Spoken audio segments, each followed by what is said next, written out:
গুরুত্বপূর্ণ আত্মীয় কারা, বিশেষ করে বিপদের সময়? কেউ বলবেন মাতা, কেউ বলবেন পিতা, কেউ বলবেন ভাই বোন, ইত্যাদি ইত্যাদি। এবার ভাবুন, আপনি বড় হয়ে গেছেন, আপনি বাড়ি থেকে দূরে চলে গেছেন। পেট ভরানোর জন্য আপনাকে প্রত্যেক দিন চেষ্টা করতে হয়। এমন সময় যদি আপনার জীবনে বিপদ এসে পড়ে, তাহলে কখন আপনার খবর ওনাদের কাছে পৌঁছবে? কতক্ষণে ওনারা সাহায্য করতে আসতে পারবেন?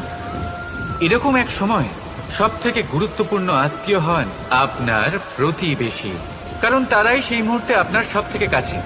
আপনি কখনো পরীক্ষা করে দেখবেন, আপনার তার সাথে লক্ষ্য মতভেদ থাকলেও প্রতিবেশীকে কষ্টের মধ্যে দেখে সবার আগে সাহায্য করতে তারাই এগিয়ে আসেন। তাই প্রতিবেশীর সাথে সম্পর্ক ভালো রাখুন, শুধুমাত্র স্বার্থের জন্য নয়।